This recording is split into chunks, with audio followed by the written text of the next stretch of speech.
今はもう時代そこまで来たのかなと。これ未来になった時にどれがほんまかわからんくなるんちゃうかな。1万年後とか絶対もうボロボロのポロポロになっちゃうわけでしょ。わかんないよ。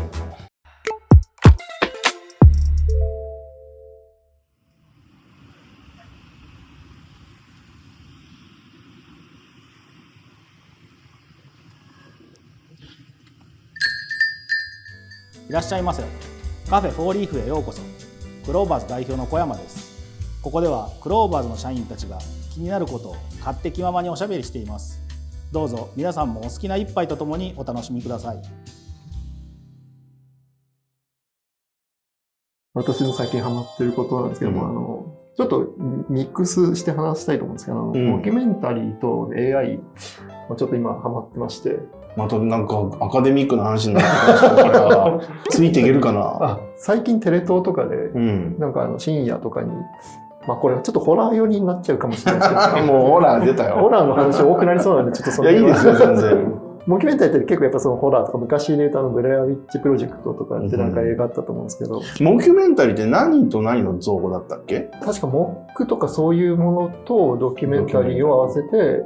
本当に造語ですね。フェイクドキュメンタリー。フェイクドキュメンタリーですよね。でもそのドキュメンタリーって言いますね。やっぱりモックだ。モックとドキュメンタリーの造語ね。はいはい。最近、その昔からブレアウィッチとか、あとなんか20年ぐらい前とかは、フジテレビとかで放送禁止っていう、これもホラーですけど、人コア系のなんか。もう小山君半笑いですよ。あれ僕大好きだった。当時大学生も入りたてぐらいの時だったんですけども、その時ぐらいに深夜普通に見てたら、なんかドキュメンタリー始まってるから見ようと思ったらなんか、怖いみたいな感じのやつからどんどん惹かれていって、そういう系のやつ結構調べるようになったんですけども、最近やってたのは魔法少女山田ってやつですかね。でちょっと前はなんか石永菊江を探していますとか、なんか飯沼一家に謝罪しますみたいな、なんかいろいろシリーズがあるんですけど、大体3話とか4話構成ぐらいで、なんかそういう一見ドキュメンタリー風だけど見ていくとだんだんなんか怖いというか不思議ないろんな現象が起きるみたいなものとかがあって、でまたそれが好きで結構見てたんですけども、それ系も好きなんですけど、最近 YouTube 見てて、繊維見見聞録っていうチャンネルがあるんですよ。それがですね、ホラーじゃ全然ないんですけど、モキュメンタリーというか Vlog みたいな形式なんですけど、自分でもうその、クリエイターが CG と AI で架空の世界を作って、でそこでドキュメンタリー形式でその世界を観測するみたいなチャンネルがあるんですよ。例えばどなたかの歪み警報っていう中の深夜見てたら怖いみたいなことをつぶやかれてた方がいたんですけど、最近一見なんかそのドキュメンタリーチックで見てみると全然本当関係ない世界でこの現実っぽい世界なんですけど、なんか謎の生き物がいたりとか、風景とかが本当になんかクーロンズゲートって昔ゲームあったんですけど、そのクーロンズゲートみたいな世界観の家屋とかが並んでたりとかしていて、すごい不思議な世界観が広がってるチャンネルがあるんですけども、それがなんかそのクリエイターの人がほぼ多分お一人で作られてて、CG 多分アンリアル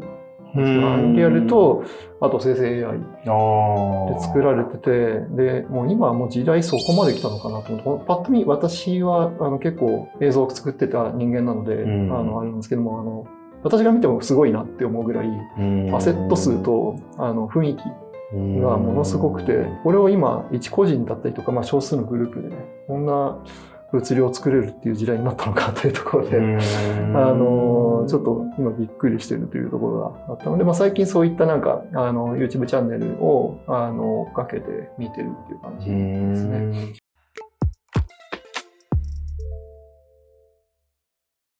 これほぼ一人で、これ全部CG と AI で雰囲気的に全然異世界的な感じなんですけど、これ全部作られたやつですね。今これも作られてるやつってことです。人は多分もしかしたら人はおそらく実物なんですけど、その周りに映ってるものはほぼ全部。その生き物とかもそうですね。なんか謎の西暦ドムシアット西暦みたいなこととか言ってるんですけど、全然現実関係ない世界で。気持ち悪さ。すごいなんか不思議な、うんはい、気持ち悪さと面白い。面白い世界観があって。こういうのだったら俺好き。恐怖ものと違うから。この人何知ってる人なんだろうね。いや、それがわかんないですけど、まだ20代らしいんですよ。20代前半なのかちょっとわかんないんですけども、その若さでもうここまで仕上がった世界を作ってるっていうのが。何か本業ある人なのかな。映像作家とか。なんかそう考えると、なんかすごい時代ですよね、確かに。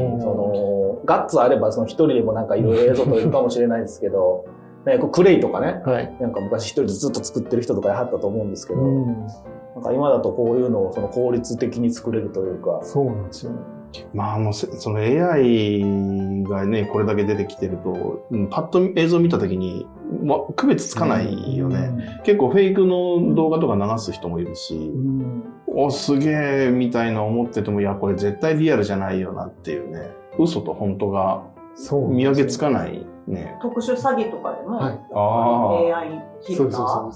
で騙して、ズーム会議とか出てくるでしょ。へえ。なんかその AI の映像でちょっと思ってること言っていいですか、うんはい、例えば僕らがその戦国時代とか、なんだったらこう明治時代とかでも、のことでも、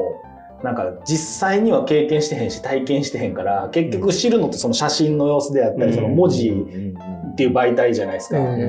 これ未来になった時に、今めちゃくちゃそのフェイクの映像大量に作って、それで文章残されたら、どれがほんまかわからんくなるんちゃうかなっていうのは、めちゃくちゃ思いますね。めちゃめちゃ思いますね。ただ、なんか、それを解析するツールとかも発達して、いたちごっこになってんじゃない？ああ、まあかもしれないですね。映像をそれにかけると、もうその AI 生成部分全部こう表示されるみたいなさ。なんかその、次の人類。我々人類が滅んだ後に、現れる次の知的生命体のために、そういうフェイクなやついっぱい残しておきたいなっていうのをたまにこう思ったりしますね。なるほど。俺もさ、ライディーンのさ、超合金なんだけど、いわゆる当時物の超合金、俺が子供の頃に発売された超合金が、どこかのタイミングでバンダイがそれを完全復刻したんだよね。もう寸分たがわない復刻を。これ、1万年後の人が発掘したときに、これオリジナルか復刻版かどっちかってもう、わかんないと思うんだよね。そういうことですね。は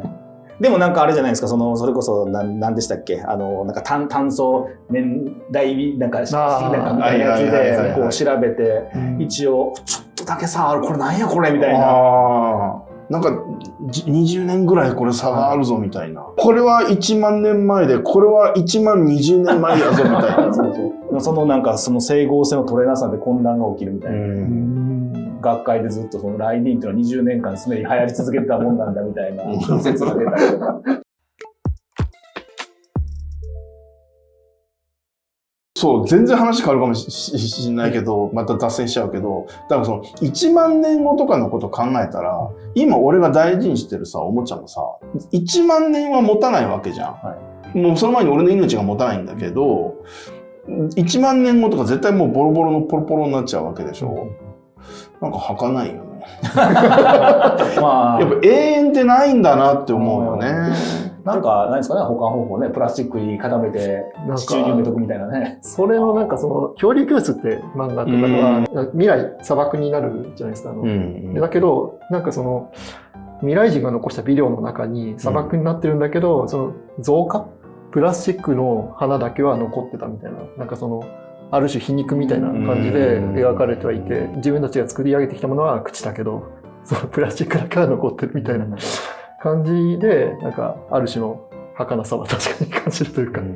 いや、俺なんかはだから、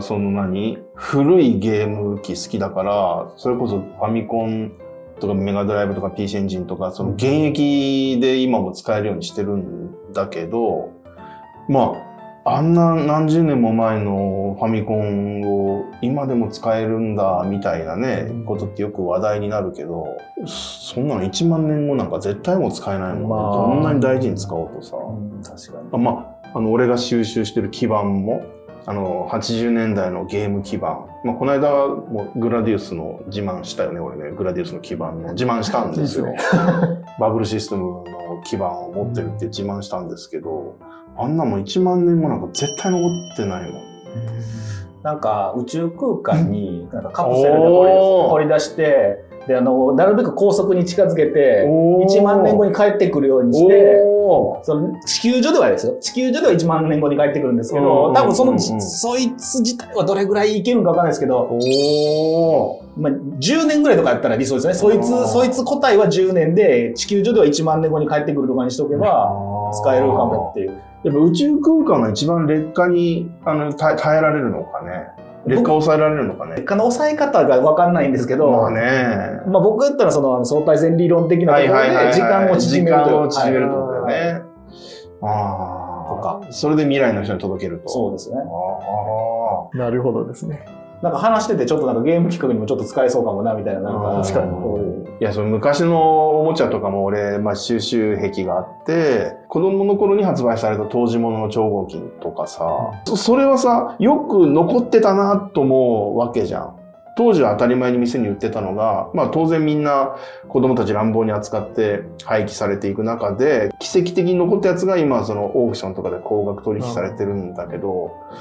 だからどんどん絶対数は減っていくわけよ、どうしたって。前もレコードコレクターの人が火事になっちゃってっていう、ちょっと悲しい、事故があって、で、その人が収集してたレコードとか蓄音機とか、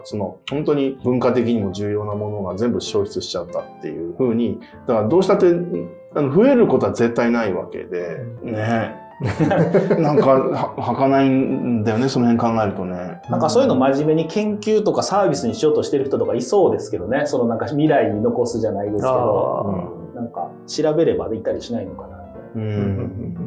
本当くだらない心配シリーズで言うとさ、俺こんなにプラモデルとか集めて、溜め込んでいくと、いつか地球のプラスチックなくなっちゃわないかな。